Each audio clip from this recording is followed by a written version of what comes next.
அஸ்ஸலாமு அலைக்கும் வரஹ்மத்துல்லாஹி வபரகாத்துஹு. கண்ணியத்திற்குரிய எல்லாம் வல்ல அல்லாஹுவின் நல்லடியார்களே, அல்லாஹுவின் அருள் நிறைந்த ரமலான் மாதம் முழுவதிலும் ஒரு மாத காலம் நோன்பிருந்து முடித்துவிட்டு அதனுடைய மகிழ்ச்சியை பகிர்ந்து கொள்கிற பெருநாள் தினத்திலே நாம் அனைவரும் கூடி அமர்ந்திருக்கிறோம். இந்த நாள் ஏராளமான நன்மைகளையும் பரக்கத்துகளையும் இறை நம்பிக்கையாளர்களுக்கு வாரி வழங்குகிற ஒரு நாள் என்று இஸ்லாம் நமக்கு சொல்லி காட்டுகிறது.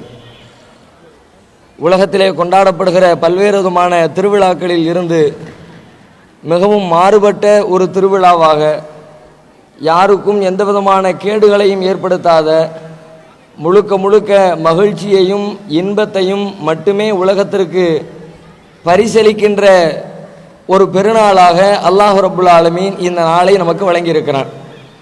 இந்த நாள் பல்வேறு விதமான செய்திகளை உலகத்திற்கு சொல்லிக் கொண்டிருக்கிறது. அதிலும் குறிப்பாக இந்த நாளில் முஸ்லீம்களாக இருக்கிற நாம் ஏழை எளிய மக்களுக்குரிய ஃபித்ரா என்ற தர்மத்தை வழங்கியிருக்கிறோம்.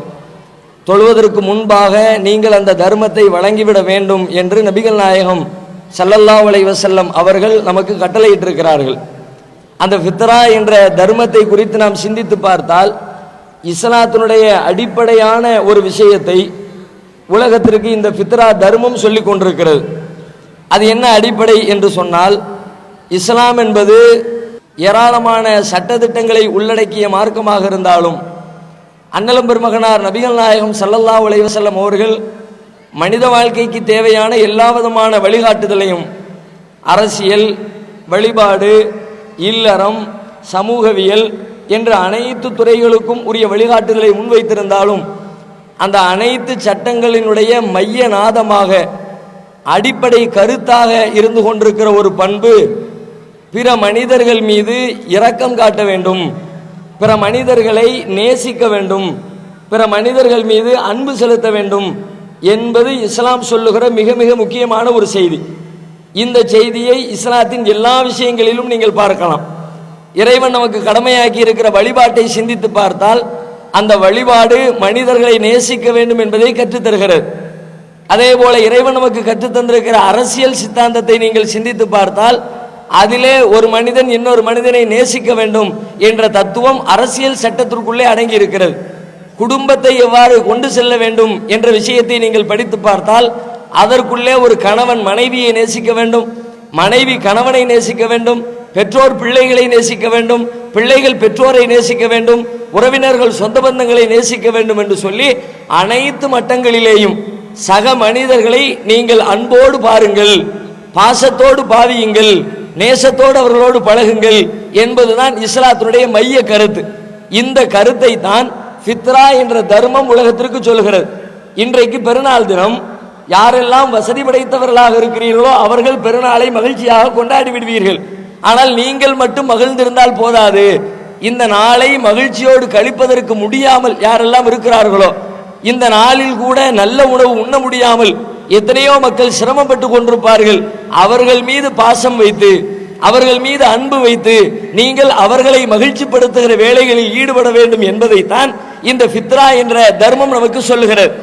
இந்த செய்தியை, பிறர் மீது நீங்கள் நேசம் காட்டுங்கள் என்ற இந்த தகவலை இந்த பெருநாள் தினத்தில் மட்டும் இஸ்லாம் சொல்லவில்லை. நபிகள் நாயகம் ஸல்லல்லாஹு அலைஹி வஸல்லம் அவர்களுடைய 23 ஆண்டு கால வாழ்க்கையில் எதையெல்லாம் சொன்னார்களோ அவை அனைத்திலேயுமே பிறரை நேசியுங்கள் என்ற கருத்து தான் உள்ளடங்கி இருக்கிறது.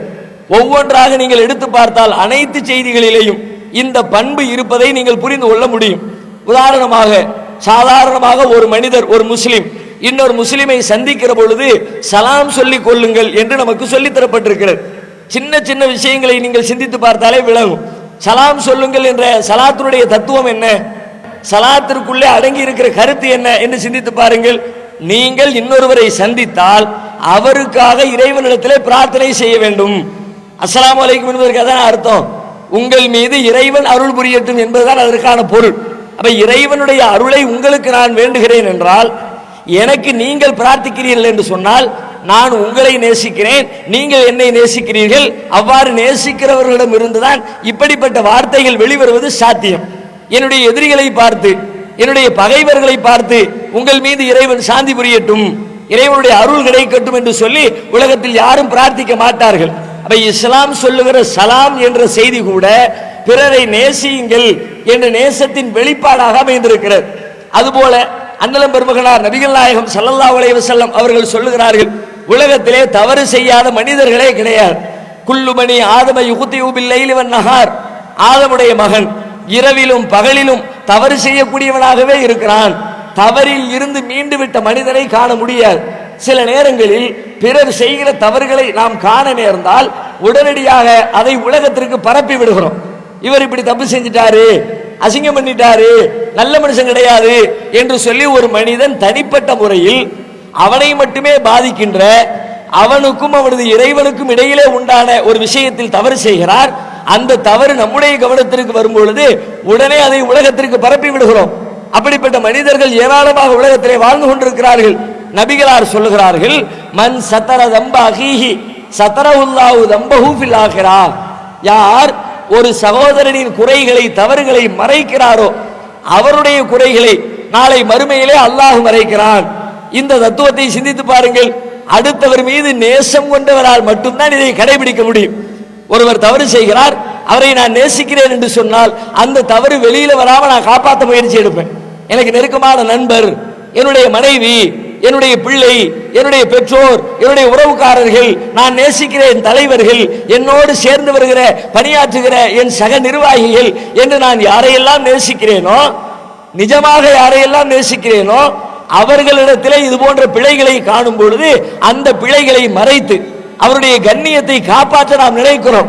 நபிகளார் சொல்லுகிறார்கள், இது உன்னுடைய குடும்பத்திற்கு மட்டுமானதல்ல, மொத்த உலகத்திற்குமானது, உலகத்தில் இருக்கிற அத்தனை முஸ்லிம்களுக்குமானது.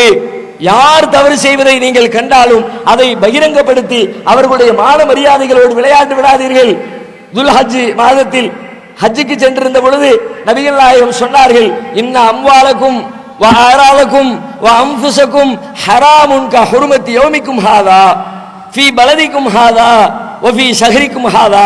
மக்களே, உங்களில் ஒவ்வொருவருடைய பொருளாதாரமும், உங்களில் ஒவ்வொருவருடைய மான மரியாதையும், உங்களில் ஒவ்வொருவருடைய உயிரும் புனிதம் நிறைந்தவையாகும். இந்த மக்கா முக்கர்ரமா எவ்வளவு புனிதமானதோ, துல்ஹஜ் மாதம் என்பது எவ்வளவு புனிதமானதோ, அதே போல பிறருடைய மான மரியாதையை புனிதமாக கருதுங்கள் என்று சொன்னார்கள். இது கூட நேசத்துடைய வெளிப்பாடுதான். அதே போல தவறு செய்கிற மனிதர் நமக்கே தவறு செய்து விட்டார், ஊர் உலகத்தில் அவருடைய தப்பு அவரோட போச்சு, அது ஒரு வகை. இன்னொரு வகையான தவறு என்ன, அவர் நமக்கு தவறு செய்கிறார். நாம் பாதிக்கிற விதத்திலே, நாம் துன்பப்படுகிற விதத்திலே ஏதேனும் ஒரு தவறை பிற மனிதர்கள் செய்தால் இஸ்லாம் சொல்லுகிறது, அது போன்ற தவறுகள் உன்னிடத்திலேயும் நிகழக்கூடும். நாம பிறருக்கு இது மாதிரி தப்பு செய்வதற்கு வாய்ப்பு இருக்கிறது. அந்த மாதிரி நேரத்தில் நீங்க என்ன செய்யுங்க, பிறர் செய்கிற தவறுகளை மன்னித்து அலட்சியப்படுத்துங்கள். எனக்கு தப்பு பண்ணிட்டல்ல, எனக்கு துரோகம் பண்ணிட்டல்ல, உன்னை உண்டு இல்ல ஆக்கிரம் பாரு என்று சொல்லி கங்கணம் கட்டி பழி வாங்கி அவர்களை கருவறுக்கிற வேலைகளில் பெரும்பாலான மனிதர்கள் ஈடுபடுகிற பொழுது இஸ்லாம் சொல்லுகிறது, உனக்கு ஒருவன் தீங்கு செய்தால் இயன்ற மட்டும் அதை நீங்கள் மன்னித்து விடுங்கள். குர்ஆன்ல அல்லாஹ் ஒரு அழகான கேள்வி கேட்கிறான், அலா துஹிப்பூன அன் யக்ஃபிரல்லாஹு லக்கும், உங்களுடைய பாவங்களை அல்லாஹ் மன்னிக்க வேண்டும் என்பதை நீங்கள் விரும்ப மாட்டீர்களா? நீங்கள் அல்லாஹ்வுக்கு எத்தனையோ தப்பு செய்றீங்க, அந்த தவறையெல்லாம் மன்னிக்கணும்னு ஒவ்வொரு நாளும் அல்லாஹ்விடத்துல கையேந்தி யா அல்லாஹ் என் பாவத்தை மன்னிச்சிருன்னு கேட்கிறீங்க. அப்ப நீங்க செஞ்ச பாவத்தை மற்ற இறைவன் மன்னிக்க வேண்டும் என்று சொன்னால் நீ உங்களுக்கு பிறர் செய்த பாவங்களை நீங்கள் மன்னியுங்கள். அப்ப இந்த மன்னிக்கிற மனப்பக்குவம் எப்பொழுது வரும்? அது கூட பிறரை நேசித்தால் தான் வரும். இப்படி எந்த சட்டத்தை எடுத்தாலும் அனைத்துமே பிற மனிதர்களை அன்பு ஊர்ந்து வாழியுங்கள், பிற மனிதர்களோடு நேசத்தோடு பழகுங்கள், பிற மனிதர்களை எதிரியாக நீங்கள் பார்க்காதீர்கள் என்று நபிகள் நாயகம் ஸல்லல்லாஹு அலைஹி வஸல்லம் அவர்கள் நமக்கு சொல்லி தந்தார்கள். இந்த பெருநாளுடைய தினத்திலே நாம் உறுதி எடுக்க வேண்டிய மிக மிக முக்கியமான ஒரு விஷயம் இந்த விஷயம். ஏனென்று சொன்னால் உலகத்திலே அன்பை போதிக்கிற மார்க்கம் இஸ்லாம். ஆனால் இன்றைக்கு உலகம் முழுவதிலும் இஸ்லாத்திற்கு கிடைத்திருக்கிற பெயர் என்ன? அன்பு மார்க்கம் என்று பேசுகிறார்களா? இஸ்லாம் என்பது அறநெறியை போதிக்கிற மார்க்கம் என்று பேசுகிறார்களா? பிறரை நேசிக்க கற்றுக் கொடுக்கிற மார்க்கம் என்று பேசுகிறார்களா? இஸ்லாம் என்பது சகிப்புத்தன்மையற்ற மார்க்கம் என்று சொல்லுகிறார்கள். இஸ்லாமியர்கள் தீவிரவாதிகள் என்று சொல்லுகிறார்கள். ஆனால் உண்மையிலே எத்தனையோ மத கோட்பாடுகளில் தீவிரவாத செய்தி இருக்கிறது. பிறரை நேசிப்பதை பற்றி சொல்லித்தராத மார்க்கங்கள் எல்லாம் அன்பு மார்க்கமாக, நேசத்திற்குரிய மார்க்கமாக மக்களால் கருதப்படுகிற பொழுது, அன்பையே போதிக்கிற இஸ்லாம் உலகத்திலே அன்பற்ற மார்க்கமாக பேசப்படுவதன் பின்னணி என்ன? அதை கடைபிடிக்கிற முஸ்லிம்களாகிய நம்மிடத்திலே இருக்கிற கோளாறு. நம்ம எத்தனை பேர் பிறர் மீது அன்பு செலுத்துகிறோம்? நிஜமான அன்பு செலுத்துகிறவர்கள் எத்தனை பேர்? நெஞ்சிலே கை வைத்து யோசித்து பாருங்கள். உங்களுக்கு அருகிலே ஒரு மனிதன் தவறு செய்வதை பார்த்தவுடன் அவனுடைய கண்ணியத்தை பேணி காத்தவர்கள் எத்தனை பேர்? உங்களுக்கு ஒருவன் தீங்கு செய்த பொழுது அதை மன்னித்து அலட்சியப்படுத்தியவர்கள் எத்தனை பேர்? யோசித்து பாருங்கள். இதையெல்லாம் செயல்படுத்தாமல் எங்கள் மார்க்கம் அன்பானது, எங்கள் இறைவன் அன்பானவன், எங்கள் தூதர் அன்பு நிறைந்தவர் என்று சொல்வதிலே உலகத்திலே மாற்றம் ஏற்பட்டு விடுமா? உலக மக்கள் அதை நம்பி விடுவார்களா? கொஞ்சம் யோசித்து பார்க்க வேண்டும். அதே போல நபிகள் நாயகம் ஸல்லல்லாஹு அலைஹி வஸல்லம் அவர்கள் அன்பு செலுத்துவதற்குரிய வழிமுறைகளையும் சொல்லித் தருகிறார்கள். என்ன வழிமுறை? அன்பு, பிறர் மீது அன்பு ஏற்படுவதனுடைய பின்னணி எங்கே இருக்கிறது என்று சொன்னால், உங்களோடு சம்பந்தப்பட்ட ஒரு மனிதர் தவறு செய்கிற பொழுது, பிழைகளில் ஈடுபடுகிற பொழுது, நீங்கள் உங்கள் தரப்பை மட்டுமே யோசிக்காமல் எதிராளியினுடைய தரப்பையும் சேர்த்து யோசியுங்கள். பெரும்பாலும் எல்லா பஞ்சாயத்திலையும் பாருங்க, எல்லா பிரச்சனைக்கு முக்கிய காரணமே எதிராளி என்ன சொல்ல வர்றாரு கவனிக்கவே மாட்டார்கள்.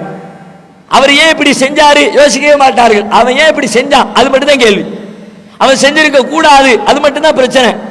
அவன் செய்ததுக்கு ஒரு நியாயமான காரணம் இருக்கிறது, அவன் தரப்புல ஒரு நியாயம் இருக்குது, அந்த அடிப்படையை பார்த்தா அது கரெக்ட் தானே, சரி இது ஒரு பெரிய பிரச்சனை இல்லையே என்று எதிராளிகளின் தரப்பை குறித்து யோசிக்கிற பண்பே நம்மிடத்தில் இல்லை. ஒரு கணவன் மனைவி பிரச்சனை என்று சொன்னால் கணவனை குறை சொல்வதிலே மனைவி இருக்கிறார், மனைவியை குறை சொல்வதிலே கணவன் இருக்கிறார். என் மனைவியின் பக்கத்திலே ஒரு நியாயம் இருக்கிறது என்று எந்த கணவரும் பேசுவதில்லை, என் கணவரின் பக்கத்திலே நியாயம் இருக்கிறது எந்த மனைவியும் பேசுவதில்லை. கணவன் மனைவிக்கு மட்டுமில்ல, உலகத்தில் எங்க பஞ்சாயத்து வந்தால் இதுதான் பிரச்சனை. நபிகள் நாயகத்தை எடுத்துக்கொள்ளுங்கள், அவர்கள் எல்லா நேரங்களிலும் தன் தரப்பு நியாயத்தை விட எதிரிகளின் தரப்பு நியாயம் என்ன அதைத்தான் கூர்ந்து கவனித்தார்கள். நபிகள் நாயகம் ஒரு நாள் பள்ளிவாசலில் இருக்கிறார்கள், வெளிப்பள்ளியிலே இருக்கிறார்கள், உள்பள்ளியிலே தோழர்கள் இருக்கிறார்கள். வெளிப்பள்ளியிலே திடீரென்று வெளியிலிருந்து வந்த ஒரு மனிதர், ஒரு கிராமவாசி, நபிகள் நாயகத்தின் கழுத்துல துண்டை போட்டு முறுக்கிட்டார். முறுக்கிட்டு ரெண்டு ஒட்டகத்தை கொண்டு வந்திருக்கிறார். கொண்டு வந்த ஒட்டகத்தை வெளியில நிப்பாட்டிட்டு நபிகள் நாயகத்து கழுத்துல துண்டை போட்டு முறுக்கிட்டு சொல்றாரு, முகம்மது இந்த ஒட்டகம் நிறைய தர்ம பொருளை ஏத்துங்க. தர்மம் கேட்க வந்து எந்த லட்சணத்தில் வந்திருக்கான் பாருங்க. இன்னைக்கு நம்மளால ஜீரணிக்க முடியுமா? கொஞ்சம் ஆளு வாட்ட சாட்டமா இருந்தாலே நம்ம 4 வார்த்தை பேசாம வர மாட்டேங்கிறோம். அவன் பணிவாவே கேட்கட்டும், கெஞ்சி கேட்கட்டும், நம்ம என்ன சொல்றோம்? கையுங்காலும் நல்லா தானே இருக்கு, ஏன்டா பிச்சை எடுக்க வந்திருக்கிறிய? வாட்ட சாட்டமா அவன் உடம்பு இருக்கு நமக்கு தெரியுது. ஒரு அவனுக்கு 1000 பிரச்சனை இருக்கலாம், 1000 தேவைகள் இருக்கலாம், உடலுக்குள்ள 1000 நோய் நொடிகள் இருக்கலாம். அதையெல்லாம் நம்ம யோசிக்கிறது இல்லை. நல்லா தானே இருக்கு, உழைச்சி திங்க வேண்டியதானே என்றெல்லாம் வாதம் பேசுகிறோம். நபிகள் நாயகத்திலே 2 ஒட்டகத்தை கொண்டு வந்து நிறுத்திவிட்டு அவர்களுடைய கழுத்திலே துண்டை போட்டு முறுக்கி கொண்டு முகம்மதை ஏற்றும். ரசூலுல்லாஹ் சொல்றாங்க, ஏத்துறம்பா துண்டை விடு, நீங்க ஏத்துங்க நான் துண்டை எடுக்க, நீ துண்டை விடு நான் ஏத்துறேன், நீங்க ஏத்துங்க துண்டை விடு. சத்தத்தை கேட்டு உள்ள இருந்து சஹாபாக்கள் வந்துட்டாங்க. என்ன நடக்குதுங்க? பார்த்த உடனே கொதிச்சு போயிட்டாங்க. அல்லாஹ்வுடைய தூதருடைய கழுத்துல துண்டை போட்டு முறுக்கிக்கிட்டு ஒருத்தர் நிக்கிறான், அடிக்க பாய்கிறார்கள். இன்னும் சொல்வதாக இருந்தால் நபிகள் நாயகத்தினுடைய உடல் பலத்தோடு ஒப்பிட்டு பார்த்தால் சஹாபாக்கள் இருந்து அடிக்க தேவையில்லை, நபிகளாரை அடித்தவரை வீழ்த்தி இருக்க முடியும். நபிகளாருடைய பலம் அவ்வளவு சாமானியமானது கிடையாது. ஹந்தக் போர்க்களத்திலே நபி தோழர்கள் எல்லாம் ஒரு பெரும் பாறையை உடைப்பதற்கு பல பேர் அடித்து அடித்து அடித்து உடைக்க முடியாத பாறையை நபிகள் நாயகம் அவர்கள் சம்மட்டி எடுத்து ஒரே அடியிலே உடைத்து காட்டினார்கள். அப்படிப்பட்ட உடல் பலம் நிறைந்தவர்கள் அல்லாஹ்வுடைய தூதர். அப்படிப்பட்ட தூதரின் கழுத்தே ஒருவன் துண்டை போட்டு முறுக்குகிறார். நபிகள் நாயகம் கொடுத்து கொண்டே இருக்கிறார், விடு விடு என்று பேசுகிறார்கள். தோழர்கள் வந்து சண்டைக்கு வருகிறார்கள். தோழர்களை பார்த்து சொல்லுகிறார்கள், இவரை பக்கம் யாரும் நெருங்க தேவையில்லை, முதலிலே அவர் கேட்ட கோரிக்கைப்படி அவருடைய ஒட்டகத்திலே சாமான்களை ஏற்றுங்கள். சாமானெல்லாம் ஏற்றின பிறகு அவர் கிளம்பி போறார். நபிகள் நாயகத்துக்கு அதிகாரம் இருக்கிறது, உடலிலே பலம் இருக்கிறது, அவன் கேட்ட முறையிலே பிழை இருக்கிறது, அவனை தண்டிப்பதற்குரிய 1000 நியாயங்கள் இருக்கிறது. ஆனால் நபிகள் நாயகம் தண்டித்தார்களா? ஏன் தண்டிக்கவில்லை? அவன் தரப்பு நியாயத்தை நபிகள் பார்க்கிறார்கள். எவ்வளவு கஷ்டத்தில் இருந்திருப்பான்னு தெரியலையப்பா. எவ்வளவு வறுமையில இருந்திருப்பானோ தெரியலையே. ஒரு தர்மம் கேட்கறது எப்படிங்கிற முறை கூட இந்த மக்களுக்கு சொல்லிக் கொடுக்கப்படலையே. இந்த மக்கள்கிட்ட போய் இப்படி சண்டை போடுறது என்று நபிகள் நாயகம் அவர் தரப்பு நியாயத்தை பார்க்கிறார்கள். சஹாபி ஒருவர் மக்காவிலிருந்து மதீனாவுக்கு வருகிறார். வருகிற வழியிலே ஒரு தோட்டம், ஒரு சஹாபியுடைய தோட்டம். அந்த தோட்டத்திற்குள்ளே கனிந்து இருக்கிற தானியங்களை எடுத்து பசிக்காக சாப்பிட்டு விடுகிறார். சாப்பிட்டுக்கிட்டு இருக்கும்போது தோட்டத்துக்காரர் வந்துடுறாரு. புடிச்சு வச்சு ஆளை சாத்திட்டாரு. நான் கஷ்டப்பட்டு விவசாயம் பண்ணுவேன், வாரம் போறவங்களும் திருட்டு போவீங்களா? இவரும் நபித்தோழர், அவரும் நபித்தோழர். ஆனா அவருக்கு தெரியாது, அடிச்சவருக்கு தெரியாது. யாரோ ஒருத்தர் வழிபோக்கர் வந்து திண்டாருன்னு அடிச்சிட்டார். சம்பந்தப்பட்டவர் நேரம் ரசூலுல்லாஹ் வந்துட்டார். ரொம்ப பசியா இருந்துச்சு, தோட்டத்தில் கொஞ்சம் எடுத்து தின்னுட்டேன், அந்த ஆளு அடி அடிச்சு விட்டாரு, என்னன்னு கேளுங்க. நபிகள் நாயகம் தோழரை அழைக்கிறாரு. ஏன் அடித்தீர்? எல்லாத்தையும் எடுத்து தின்னுட்டாரு. அவர் தின்னது தப்பு, ஓகே அது இருக்கட்டும். ஆனா நீ அவர் தரப்பு நியாயத்தை ஏன் பார்க்கல? அவர் ஏன் தின்னார்னு யோசியா? உன்ன மாதிரி வசதி படைச்ச 4 பேர் அவருக்கு ஏற்கனவே பசி போக்குவதற்கு சாப்பாடு போட்டிருந்தால் இப்படி தின்னிருப்பாரா? அவர் என்ன செல்வம் சேர்ப்பதற்கு தின்றாரா? உன்னுடைய சொத்துக்களை எல்லாம் மூட்டை முடிச்சுக்களில் அவிழ்த்து கொண்டு சென்றாரா? ஏன் சாப்பிட்டார்? வயிற்று பசியினால் சாப்பிட்டார். உன்னை போன்று சில பேர் அவருடைய பசிக்கு உணவளித்திருந்தால் இந்த காரியத்தை அவர் செய்திருக்கவே மாட்டார். எனவே அவர் தரப்பிலே நியாயம் இருக்கிறது. ஆகையினால் அந்த நியாயத்தை உணர்ந்து நீங்கள் இன்னும் கொஞ்சம் தானியத்தை அவருக்கு கொடுத்து அனுப்புங்கள் என்று நபிகளார் சட்டம் சொல்கிறார்கள்.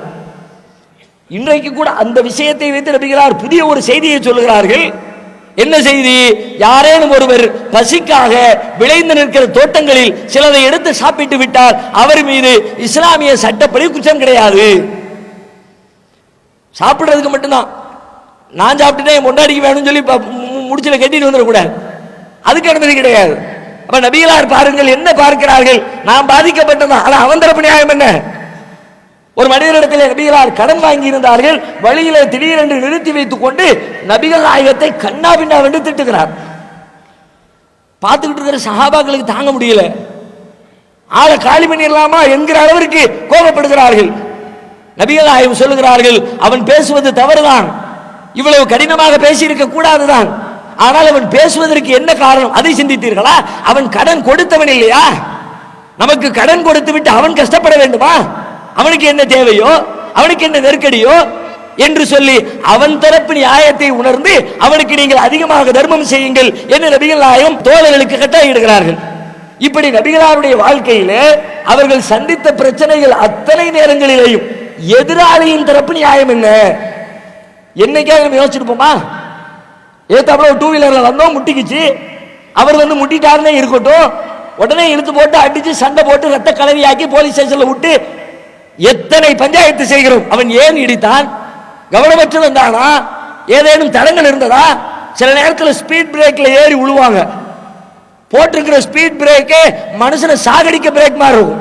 பல இடங்கள்ல டம்முன்னு தூக்கி போடும், பேலன்ஸ் தவறி விட்டுருவான், ஏத்தாப்புல இழுத்து போட்டு சாத்திர வேண்டியது.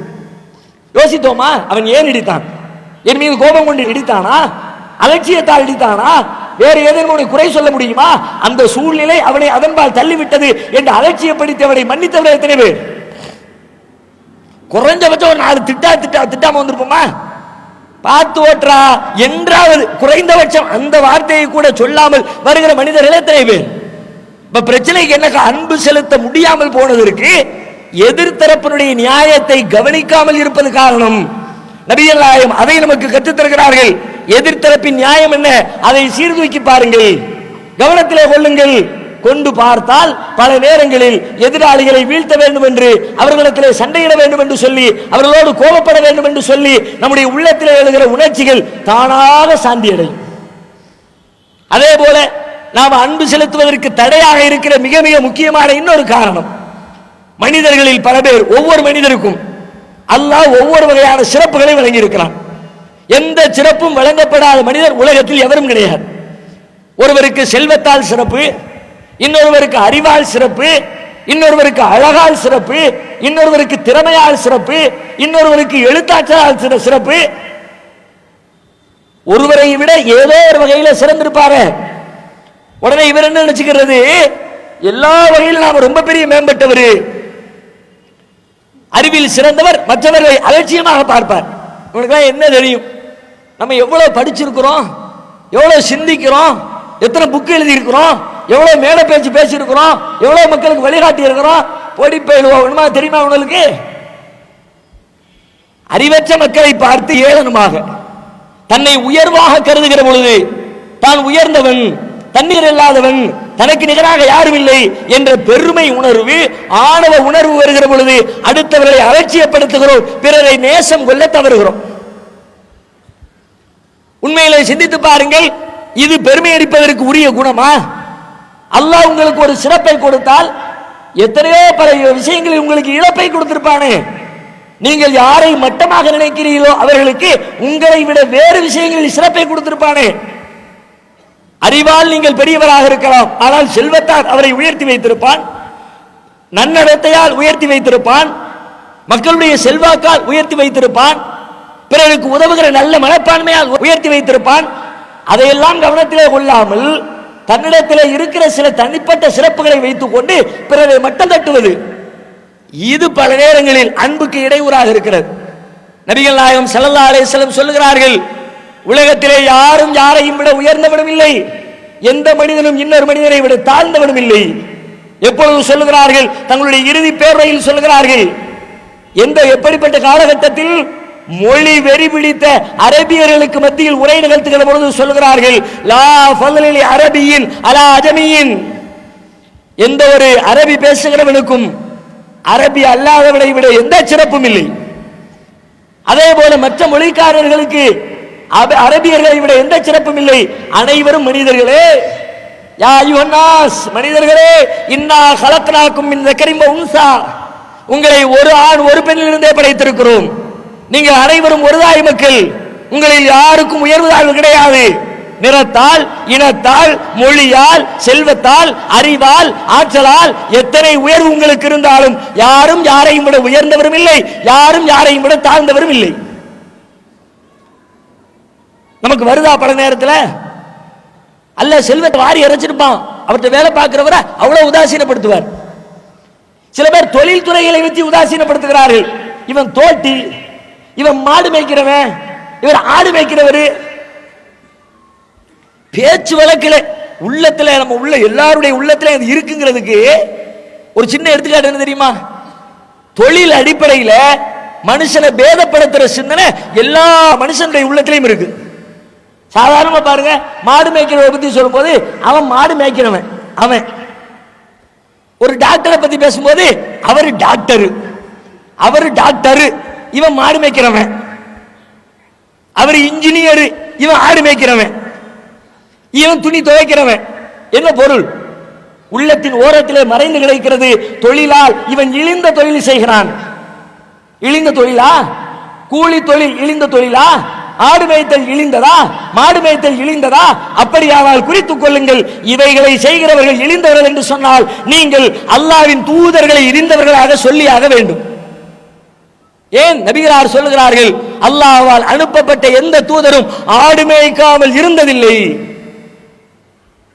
சஹாபாக்கள் கேட்கிறாங்க, நீங்க யார சொல்லலாம்? அந்த நானும் தான். என்னுடைய சிறு வயதில் ஒரு சில சில்லறை காசுகளுக்காக மக்காவின் வீதிகளில் ஆடு மேய்த்திருக்கிறேன். ஆடு மேய்த்தல் அற்பம் என்று சொன்னால் அல்லாஹ்வின் தூதரை அற்பர் என்பீர்களா? கூலி தொழில் செய்வது இழிவு என்று சொன்னால் நபிகளார் சொல்லுகிறார்கள், மக்களுக்கு ஒரு மிகப்பெரிய அரசாட்சியை வழங்கிய தாவூத் அலைஹிஸ்ஸலாம் அவர்கள் தன் கைகளால் உழைத்து உண்ணுகிற கூலி தொழிலாளியாக இருந்தார்கள். மூசா அலைஹிஸ்ஸலாம் திருமறை குர்ஆனில் அதிகமாக பேசப்படுகிற வரலாற்று நாயகர். மூசா அலைஹிஸ்ஸலாம் அவர்களுடைய மனைவியை மணந்து கொள்வதற்கு 8 ஆண்டு காலம் கூலி தொழில் செய்தார்கள், குர்ஆன் சொல்லுகிறது. ஜக்கரியா அலைஹிஸ்ஸலாம் தச்சு வேலை செய்தார்கள், குர்ஆன் சொல்லுகிறது. தொழிலாளி இழிந்தவரா?